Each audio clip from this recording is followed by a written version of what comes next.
Damos una vuelta de página y ponemos proa al futuro con Margarita Casas, con Historia y Memoria, la identidad de un pueblo.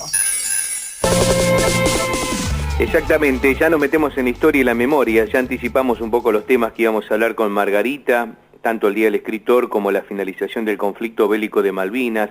¿Cómo te va, Margarita? Bienvenida, ¿cómo estás? Muy bien, Marcelo, ¿cómo estás vos? Todo muy bien, gracias. Bueno, y bueno, sí, hoy se cumplen 143 años del nacimiento de Leopoldo Lugones, que en homenaje a él se le ha declarado Día del Escritor en la República Argentina. ¿Por qué? Porque fue un gran escritor, ensayista, y poeta, era un filósofo, tuvo muchísimo, fue realmente destacado. Por ahí nos quedamos pensando qué fue lo que leímos de él, o qué vimos: la guerra gaucha, las fuerzas extrañas, el hombre muerto, el ángel de la sombra, poesías, odas seculares, crepúsculos del jardín, infinidad de cosas. Pero a mí me gustó algo que leí recién de Pepe Muñoz Aspiri, estaba mirando, que dice que en 1913, en el Teatro Odeón, estaba reunida toda la aristocracia porteña y se dieron cita para escuchar lecturas.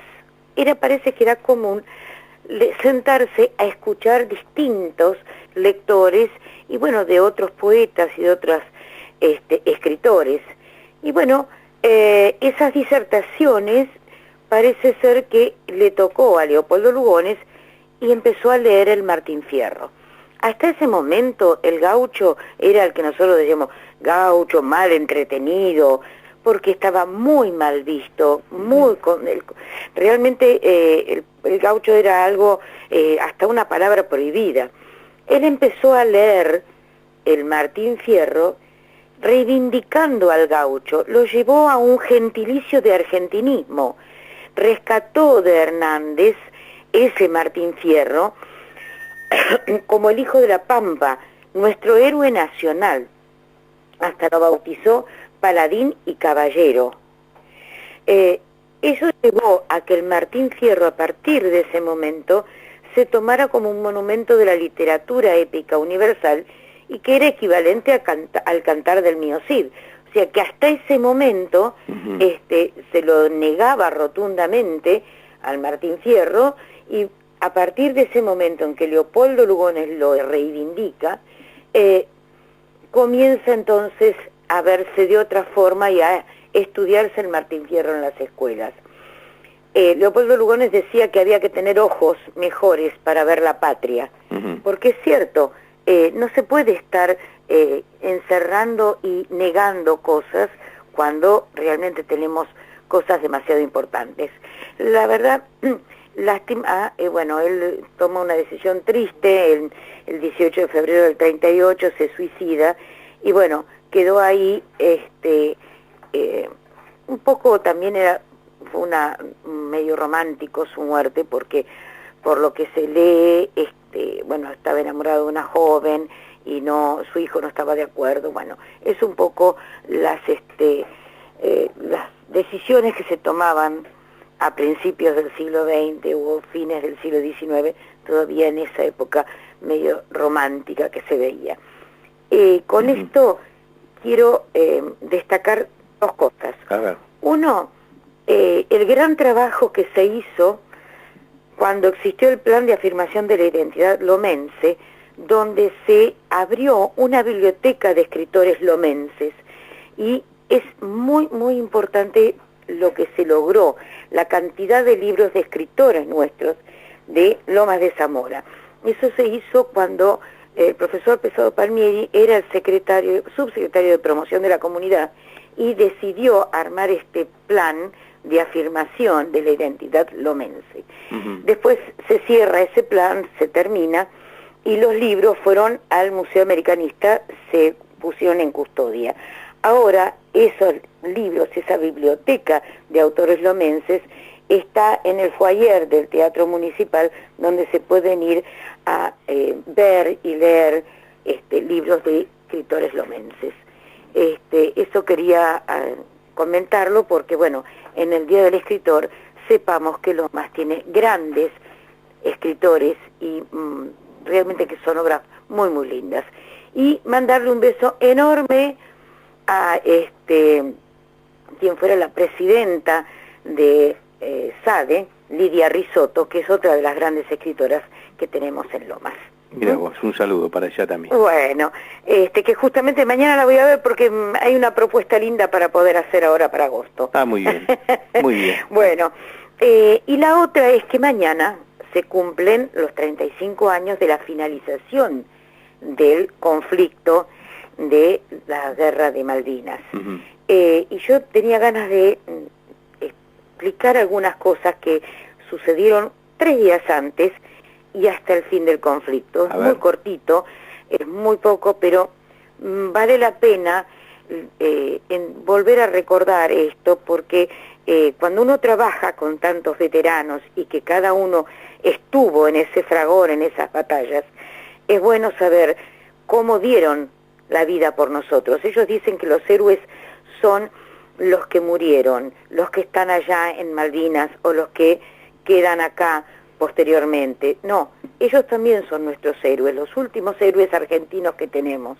Uh-huh. Y bueno, si hacemos un poco de memoria, el 11 de junio, mientras se preparaban las últimas batallas en Malvinas, llega a Buenos Aires el Papa Juan Pablo II, uh-huh, que había visitado antes a Gran Bretaña y que su visita constituyó para el pueblo argentino un gran acontecimiento.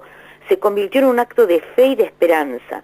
Su santidad definió esta visita como una misión de carácter netamente pastoral, sin ninguna connotación política. En la Catedral de Buenos Aires dijo: vengo a orar por todos aquellos que han perdido la vida, por las víctimas de ambas partes, por las familias que sufren, como lo hice en Gran Bretaña.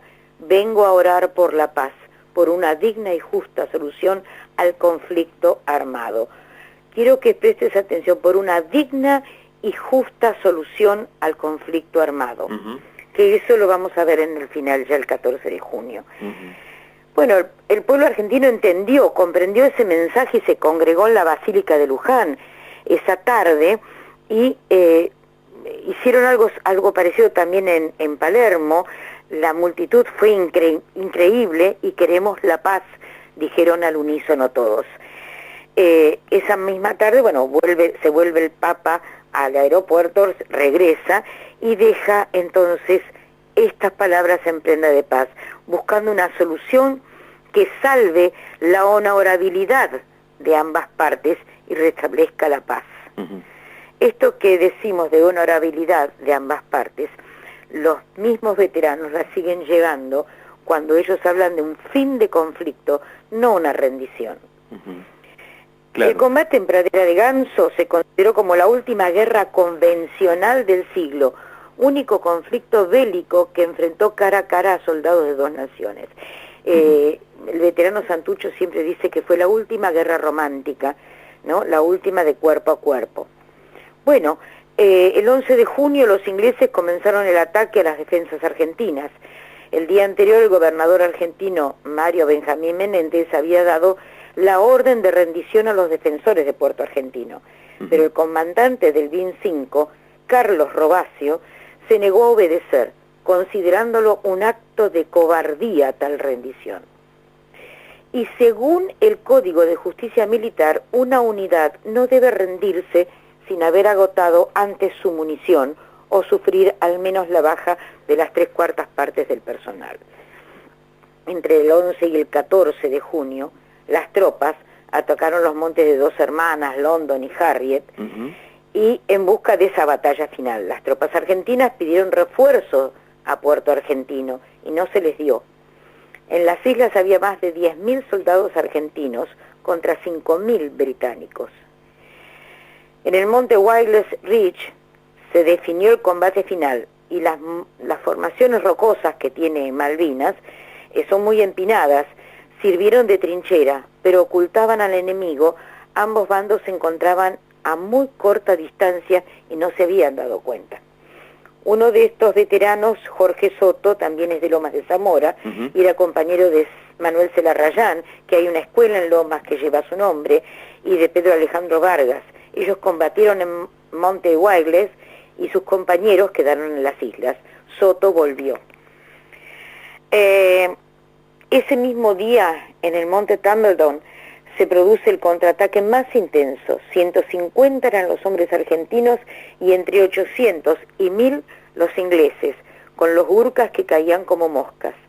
Todo un regimiento chocaba contra los escasos argentinos. 359 británicos murieron en el combate. Esto lo dice el comandante del BIN 5, el capitán de fragata Carlos Robacio.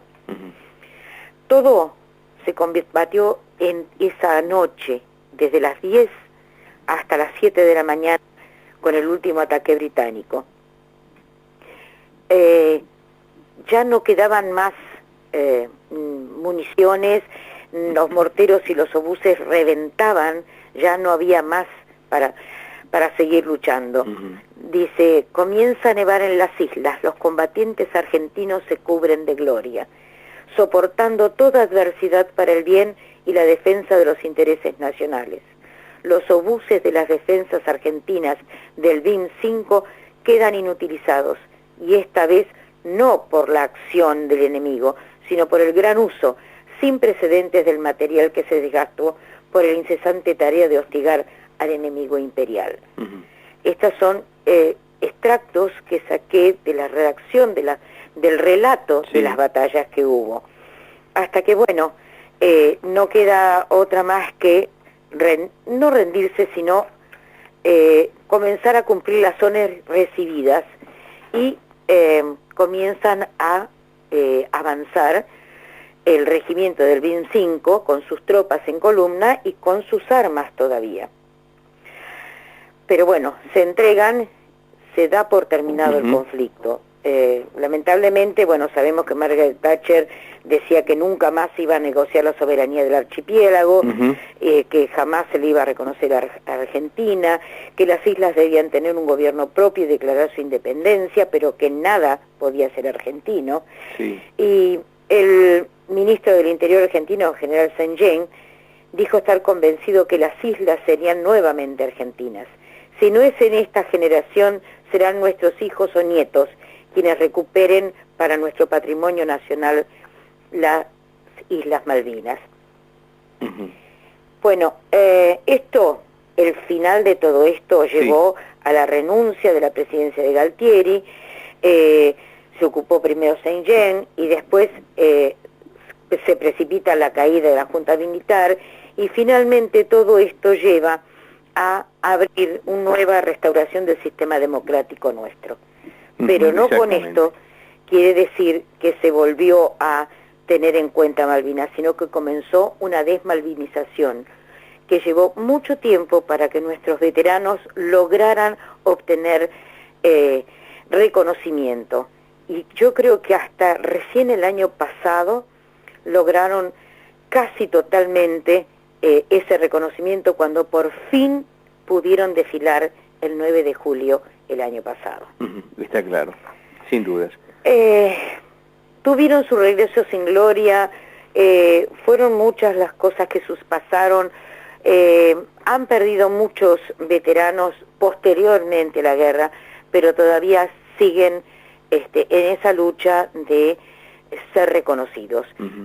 Mañana va a haber una misa en la catedral a las 18:30, donde van a recordar a todos los que cayeron en Malvinas, o sea, en la guerra, y los que posteriormente también cayeron. Nada más, eso es recordarlos por lo que realmente se merecen, ¿no? Tal cual, sin dudas. Bueno, Margarita, como siempre, muy completo, y bueno, analizando el tema Malvinas, algo que obviamente tenés muy de cerca en tu condición de museóloga del Museo Malvinas Siempre Argentinas, de la Comisión de Enlace de los Veteranos. Así que mañana, por supuesto, lo estaremos recordando y dando algún otro detalle más, y reiterando el horario de la misa allí en la catedral. Gracias como siempre, Margarita. No, al contrario, gracias, Marcelo, a vos.